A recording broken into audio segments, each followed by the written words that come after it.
Bueno, pues ya estamos aquí otra vez, eh, en otra sesión de divulgación matemática.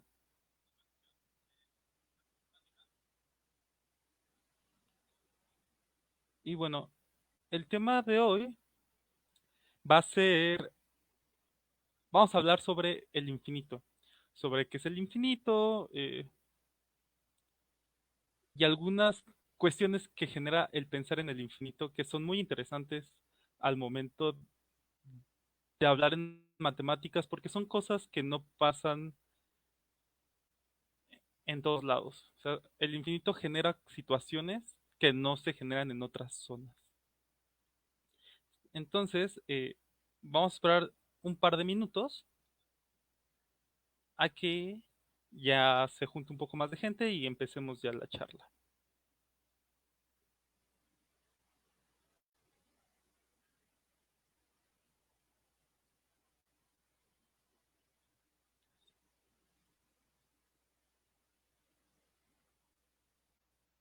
Ok.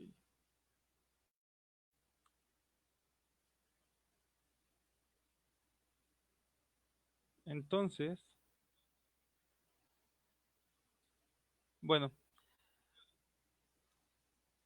repito otra vez, la charla de hoy vamos a hablar un poco del infinito, algunas paradojas que se generan con el infinito y que no se generan en otros espacios. Saludos, Angélica. Vamos a esperar un par de minutos para ya comenzar como tal con la charla. Pero mientras quiero que recuerden esos momentos en donde normalmente estábamos haciendo competencias con otra persona para decir números grandes. Y normalmente siempre pasaba que alguien decía infinito. Y como que parecía que ahí se acababa el juego, ¿no? Como que eso era trampa, ¿no? Ya decir infinito. Y a veces había niños más despistados o más vivos, dependiendo cómo lo queramos ver, que decía, sí, pues infinito más uno. Y otra vez empezaba otra competencia diciendo infinito más otra cosa. Entonces, el día de hoy vamos a ver si esas nociones que tenemos con el infinito son ciertas. Porque además hay que tener en cuenta algo. El infinito no es un número. El infinito es un concepto que nosotros hemos hecho para ir nombrando un límite al que nunca vamos a llegar. Sabemos que puede existir, pero como tal nunca vamos a llegar al infinito. Y podemos pensar en cosas infinitas, como tal vez son los decimales de números periódicos o de números irracionales que tienen infinitos decimales. Y aquí quiero entender infinito como algo que no tiene fin. Tal vez tiene, tal vez tiene inicio, pero no tiene fin. Y entonces, bueno, creo que ya esperamos lo suficiente. Entonces vamos a empezar con la charla de hoy. Y bueno, entonces la charla de hoy se llama Te quiero infinito más uno o qué es más grande que infinito. Y para entender la charla de hoy, hay algunos conceptos que hay que entender bien. El principal y el que necesitamos entender sobre todo es que es la cardinalidad. Si yo tengo un conjunto, permítame tanto. Si yo tengo un conjunto, por ejemplo, este azul, y yo pregunto cuántos elementos tiene, ustedes qué dirían. ¿Cuántos elementos tiene este conjunto?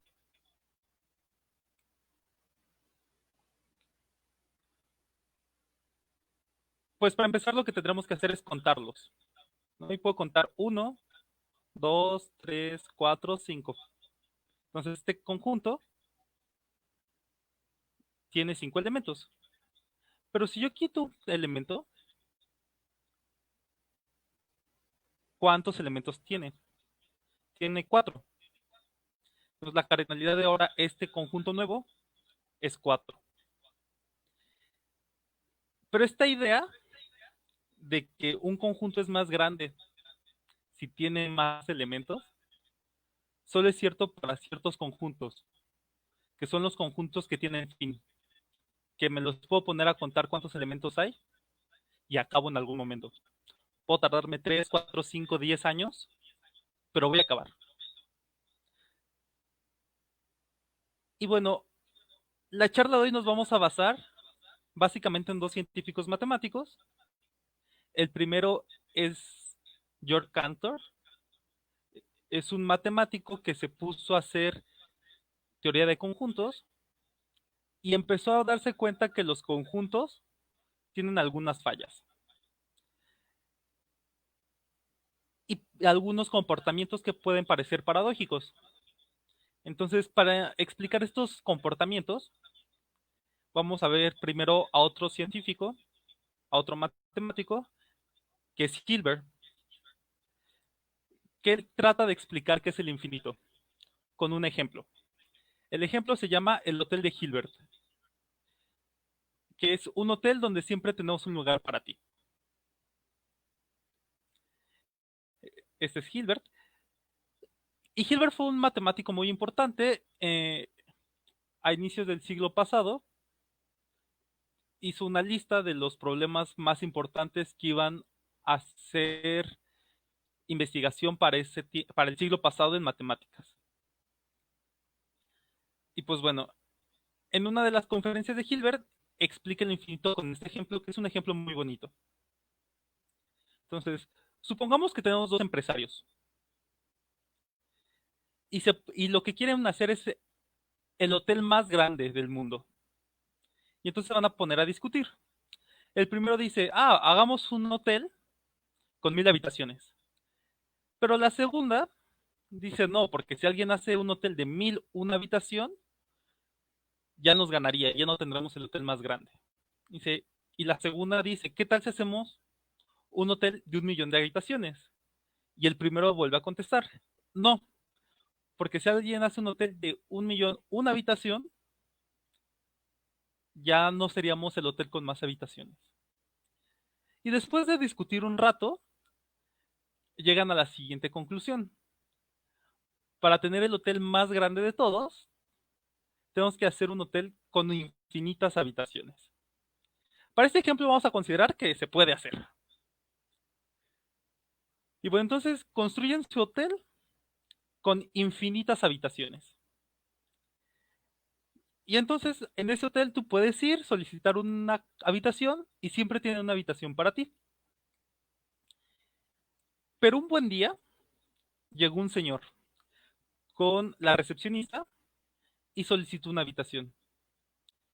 La recepcionista fue a ver cuántas habitaciones había y se da cuenta que ya no hay habitaciones, que el hotel está lleno con infinitos huéspedes.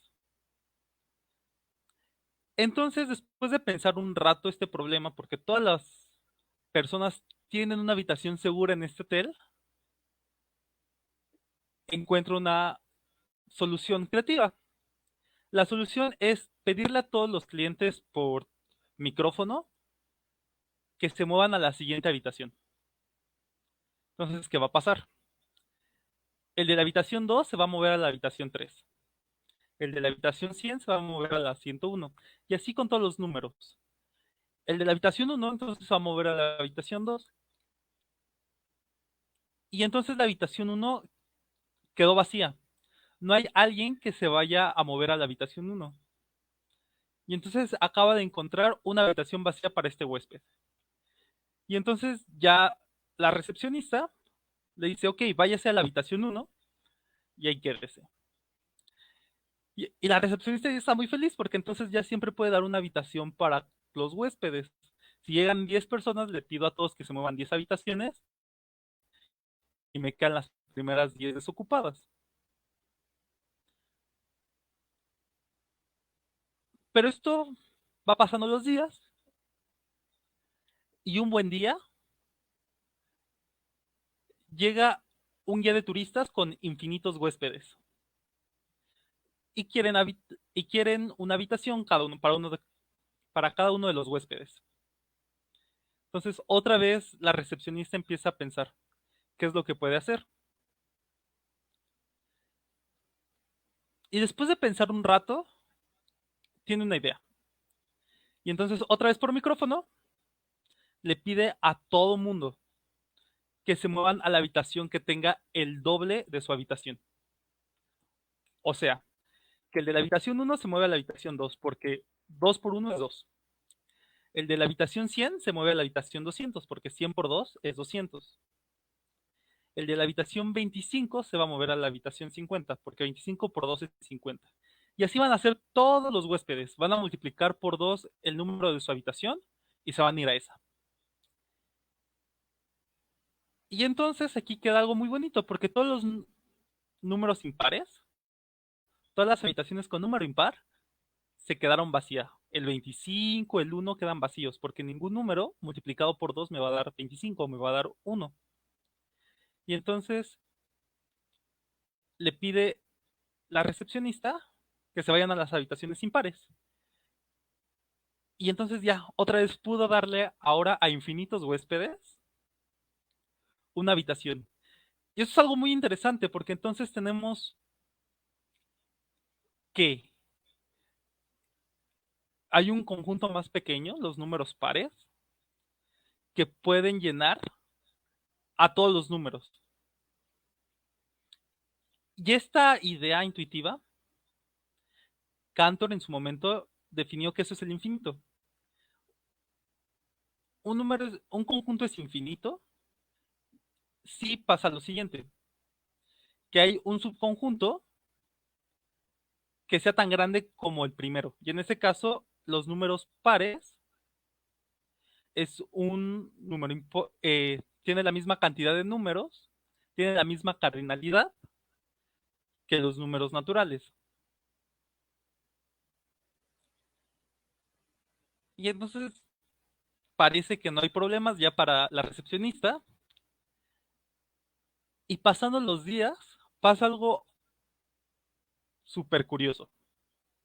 Llegan infinitos guías de turistas con infinitos huéspedes cada uno.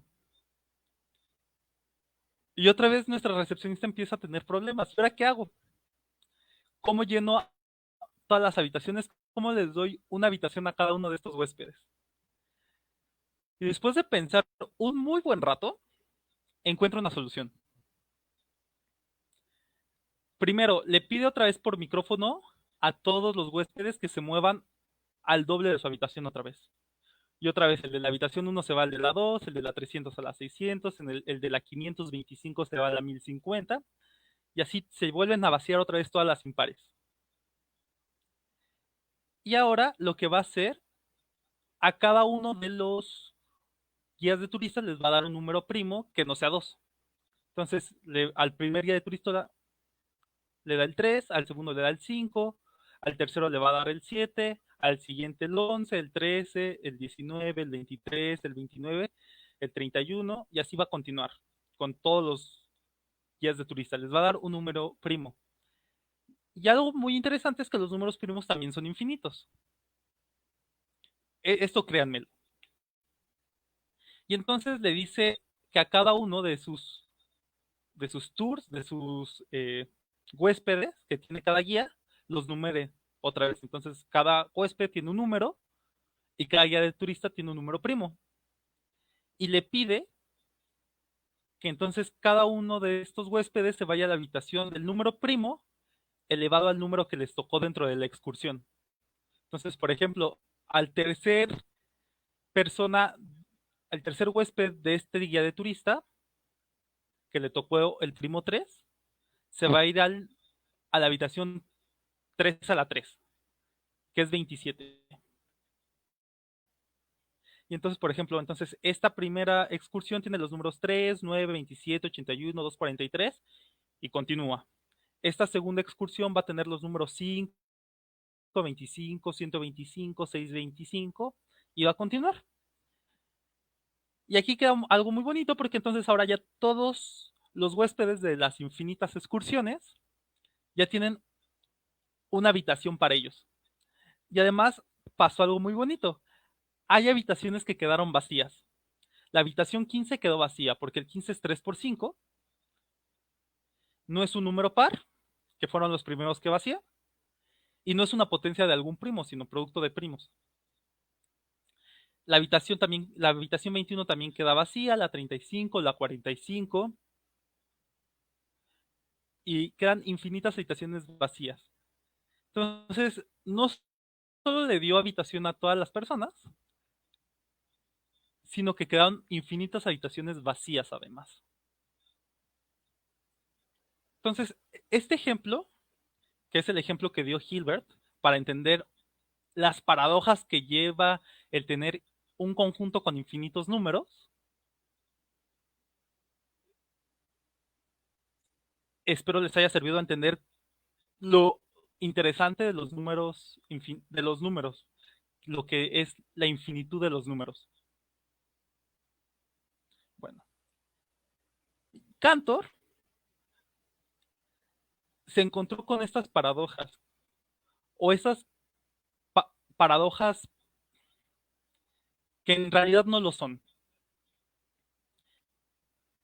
Y entonces él se dio cuenta que había conjuntos más pequeños que los naturales, más pequeños, o sea, que están contenidos en los naturales, que son igual de grandes en cardinalidad. Y para entender más o menos qué es lo que hizo Cantor para darse cuenta de esto, fue lo siguiente. Si nosotros vemos este salón de clases, ¿cómo podríamos saber si hay más alumnos o más sillas en este salón? De solo verlos, sin tener que contarlos.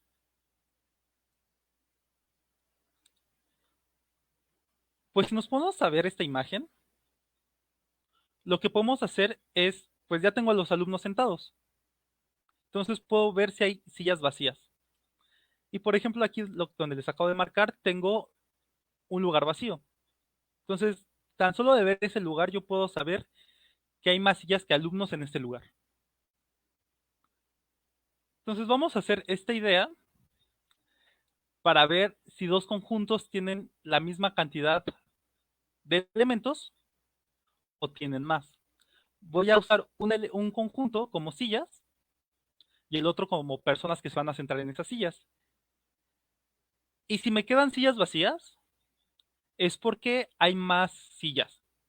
Entonces el conjunto de las sillas es más grande que el de las personas. Y si me quedan personas paradas, es porque el conjunto de las personas es más grande que el de las sillas. Entonces vamos a empezar con esto. Entonces, nosotros sabemos que los números naturales, los números de contar, no tienen fin. Siempre existe un número que sigue al que ustedes quieran. Entonces, hay infinitos números naturales, infinitos números de contar. Y una pregunta que podríamos tener, ¿qué tienen más elementos, los naturales con cero o los naturales sin el cero? O sea, si empiezo a contar del 1, 2, 3, 4, 5, 6, 7, ¿tiene más elementos eso en cardinalidad o tiene más elementos si empiezo a contar desde el cero? Entonces, vamos a tener que los números de contar van a ser mis sillas. Y los números naturales con el cero van a ser mis personas. Y entonces voy a empezar a sentarlos. En la silla 1 voy a sentar al 0, en la silla 2 voy a sentar al 1, en la silla 3 voy a sentar el 2, en la silla 4 voy a sentar el 3, en la silla 5 voy a sentar al 4. Y en la silla, el número que ustedes quieran, voy a sentar la persona, el número menos 1. Entonces, en la silla 100 va a tener al número 99, la silla 1501 va a tener a la persona 1500. Y se dan cuenta entonces, todas las sillas van a estar ocupadas y todas las personas están sentadas en una silla. Con esta idea podemos darnos cuenta que los naturales con cero o los naturales sin cero tienen la misma cardinalidad. Y entonces puedo decir que los números naturales con el cero contienen a los números naturales, pero en cantidad tienen la misma cantidad de números. Entonces Cantor se dio cuenta que agregarle un elemento no es suficiente. Y también se dio cuenta que hay subconjuntos de los naturales que tienen igual cantidad de elementos, ¿no? Por ejemplo, ¿qué tendrá más elementos, si los naturales o los números pares? Los números pares son subconjuntos de los naturales, entonces lo intuitivo, nuestra primera idea debería ser, pues los números naturales son más que los pares. Y otra vez continuamos haciendo esto. ¿Y qué hago? Bueno, entonces tengo mis sillas con los números de contar y las personas van a hacer los números pares. Y entonces en la silla 1 voy a sentar al 2, en la silla 2 voy a sentar el 4, en la silla 3 voy a sentar al 6, en la 4 voy a sentar el 8, en la 5 voy a sentar al 10, en la silla N voy a sentar a la persona con el número 2N. O sea, el 100, en la silla 100 se va a sentar la persona 200, en la silla 1025 se va a sentar la persona 2050, y así con todas las sillas. Y entonces, todas las sillas van a tener un número. O sea, todas estas sillas tienen una persona sentada. Y todas las personas se sentaron en una silla. Entonces, hay la misma cantidad de números naturales que de números pares. Y aquí empiezan ya las consideraciones paradójicas, que hasta este momento son la misma cantidad que lo que habíamos visto ya con el hotel de Hilbert. Y entonces Hilbert se puso a pensar si existen infinitos más grandes que los naturales.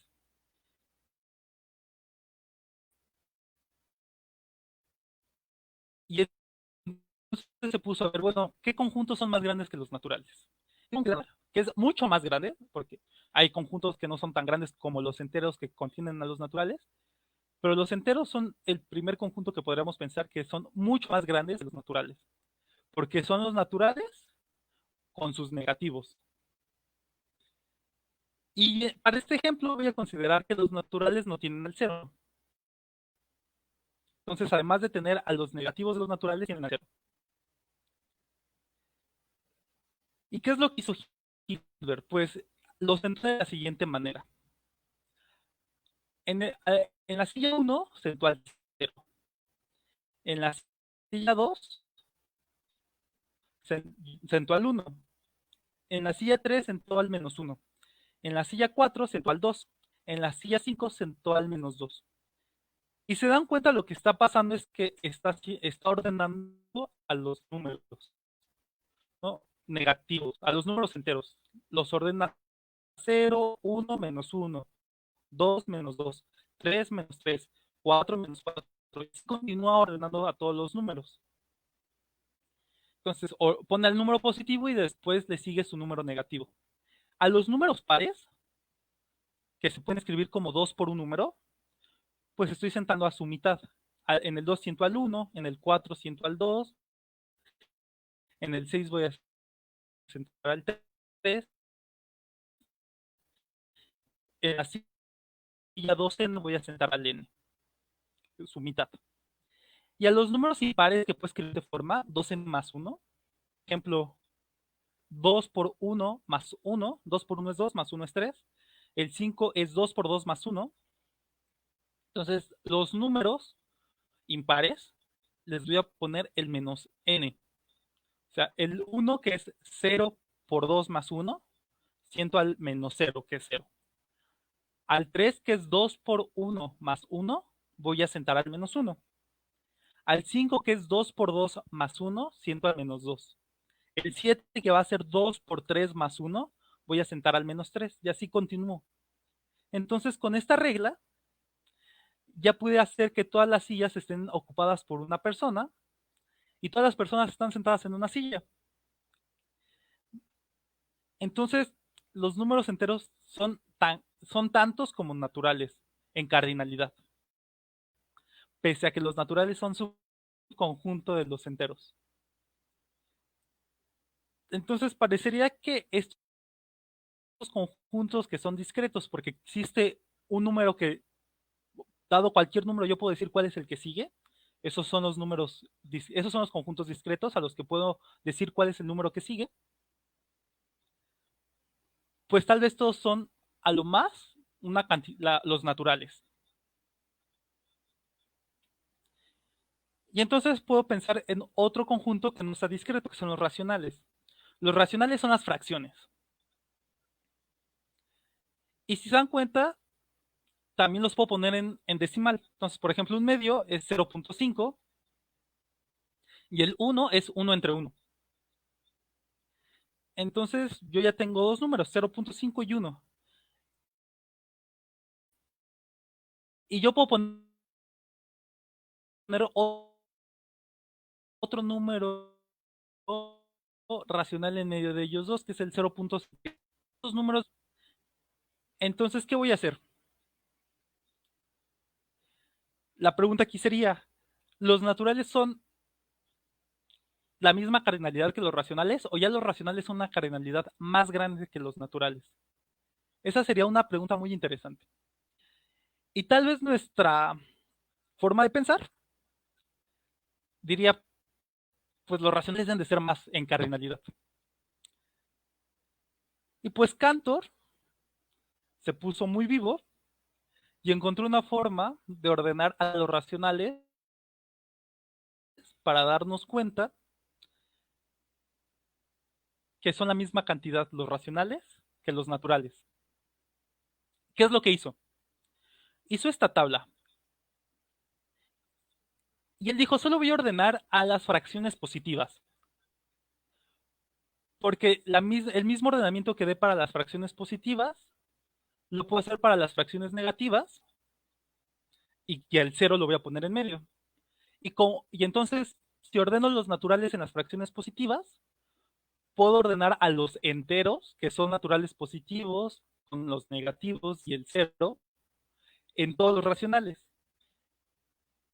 Y como los enteros ya los puedo ordenar con los naturales, entonces es suficiente ordenar los racionales positivos, las fracciones positivas.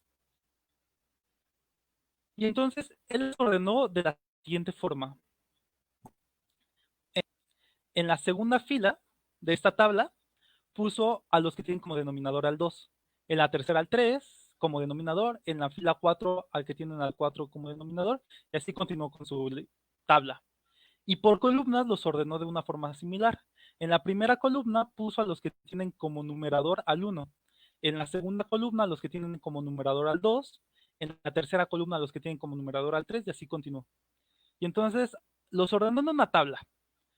Ahora falta que los ordene para sentarlos en los naturales. Saludos, Gaby. Y entonces dio el siguiente ordenamiento.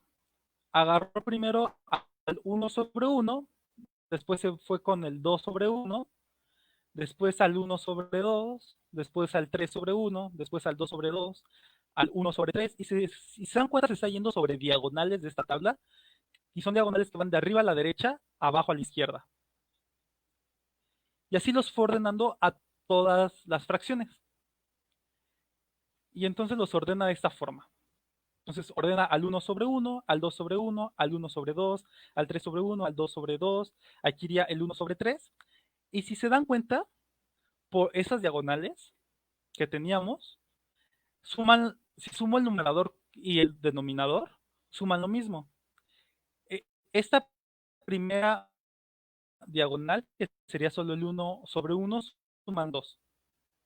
Esta segunda diagonal, que es 2 sobre 1 y 1 sobre 2, suman 3. Si sumo 2 más 1 es 3, 1 más 2 es 3. La siguiente diagonal suman 4. 3 más 1 es 4, 2 más 2 es 4, 1 más 3 es 4. La siguiente diagonal suma 5, la que sigue 6, la que sigue 7. Y así, si se dan cuenta, esa cualidad cumple en los racionales. Y bueno, no les voy a explicar muy bien esta fórmula, pero esta sería la fórmula para que en cada silla se siente una fracción. M es un número que está entre 0 y n, ¿no? Este n. Entonces, si yo tengo un número que tiene esta forma, puedo encontrar esta fracción. Y esa fracción la voy a sentar ahí. Y esta fracción se va a sentar aquí. Pero además, aquí pasa algo muy curioso. El mismo número puede tener más de una forma de ser escrito como fracción. Por ejemplo, el número 1 lo puedo escribir como 1 sobre 1, como 2 sobre 2, como 3 sobre 3. Entonces, toda esta diagonal realmente es el 1. Entonces, con esta forma de sentarlos, no solo estoy sentando a todos en las sillas, sino que además me van a quedar sillas vacías. Pero como ya sabemos que los naturales son racionales, y los naturales decir que son de la misma cantidad, tienen la misma cardinalidad. Y entonces hasta aquí parecería que Cantor nunca va a encontrar un número o un infinito más grande que el infinito de los números de contar. Pero bueno, todavía hay otro conjunto que contiene a los racionales. Y pues él, para no quedarse con dudas, pues lo intenta, ¿no? Intenta ver si hay más naturales o más reales. Y se puso a intentarlo y no encontró una forma de acomodarlos. Entonces dijo, ok, vamos a pensar qué debería de tener esta forma de sentar a los reales en los naturales. Entonces vamos a agarrar un ordenamiento cualquiera, una forma de sentar a los reales en los naturales. Entonces voy a agarrar una.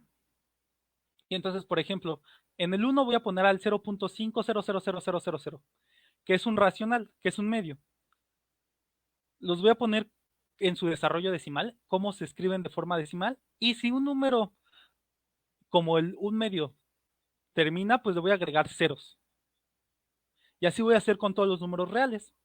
Voy a intentar acomodarlos y entonces, por ejemplo, el número n, que va a estar acomodado, y solo voy a acomodar a los números que están entre el 0 y 1 además, ¿no? Porque si se dan cuenta con la función 1 sobre x menos 1, la función 1 sobre x menos 1, ya ordena a todos los reales en el espacio 0, 1. Entonces va a intentar acomodar los números entre el 0 y 1. Y entonces, por ejemplo, el número n va a tener el decimal 1, el decimal 2, el decimal 3, el decimal 4. Entonces voy a escribir de esta forma que el número A1n es el decimal 1 del número n. Entonces, el número A4n es el decimal 4 del número n. Y entonces ya tengo un ordenamiento. Y Cantor en este momento se dio cuenta que no puede ordenar a los números reales en los naturales. Este argumento que dio Cantor se llama la diagonal de Cantor. Y ahorita van a ver a qué se refiere este argumento. Entonces dice, voy a ver si todos los números están en este ordenamiento. Y empieza a crear un número de forma que no esté en el ordenamiento. Entonces, por ejemplo, ¿qué es lo que hace? El primer va a irse al primer número y se va a ir a su primer decimal. En este caso es el 5. Y lo que va a hacer es le va a sumar un 1 y lo va a poner en el número que está creando. Después, en el número 2, va a agarrar el segundo decimal. Más 1 es 3. En el tercer número se va a ir a su tercer decimal, que es 4. Si le sumo 1, me va a dar el 5. Con el cuarto número se va a ir a su quinto decimal. En este caso es el 4. Le sumo 1, es el 5. En el sexto número se va a ir a su sexto decimal, que es el 2. Le sumo 1, va a ser el 3. En el sexto número se va a ir a su sexto decimal, que es el 9. Y le voy a sumar 1. En este caso sería 10. Pero como el 10 no es un dígito, ya son dos dígitos, entonces al sumarle 9 más 1 voy a poner al 0. Que si se dan cuenta, ningún número más 0, ningún número más 1 nos da 0. Entonces el 0 está ahí libre, entonces al 9, cuando le sume 1, le voy a poner el 0. El séptimo número me voy otra vez a su séptimo número, le sumo 1, en este caso es 9 más 1 va a ser el 0, y pongo el 0. Y para el número n, me voy a ir a su número, a su decimal n. Entonces, es el ANN es el número es el decimal n del número n. A este le voy a sumar un 1 con esta excepción, ¿vale? Que si es 9, va a ser 0. Esta suma se llama 1 módulo 10. Entonces, cuando sumo 10, se vuelve 0.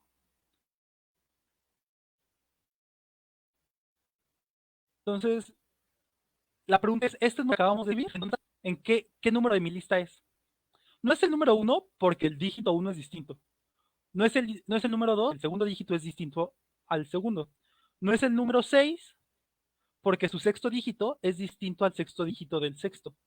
No es el número n, o sea, no es el número que ustedes imaginen, porque su enésimo dígito es distinto al enésimo dígito del número n. Entonces, este número que acabamos de construir no está en nuestra lista. Nos acabamos de encontrar un número que no se entra en ningún lado.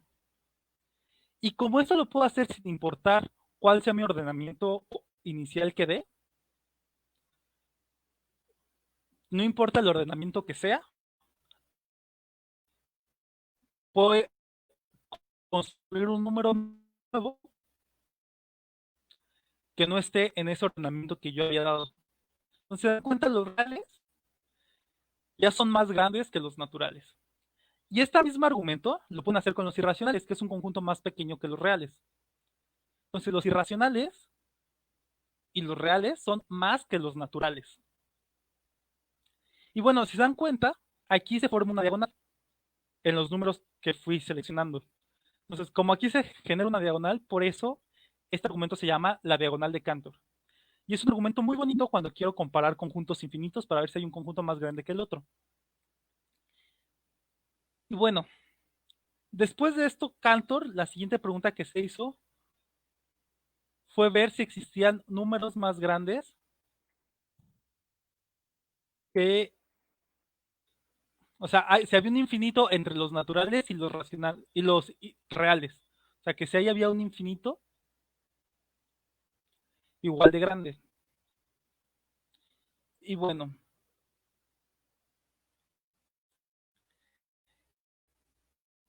Cantor nunca lo encontró. De hecho, Cantor murió loco y de un paro cardíaco. Se cree que murió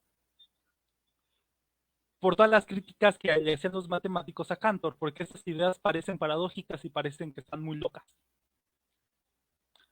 Entonces, Cantor nunca supo si existía un número infinito entre el infinito de los naturales y el infinito de los racionales. Y entonces, Cantor hizo algo que se llama la hipótesis del continuo. Primero, le dio un nombre al infinito. Entonces, este símbolo se llama Aleph. Entonces, el Aleph sub 0 es igual al número de elementos que hay en los naturales. Y la hipótesis de Cantor es que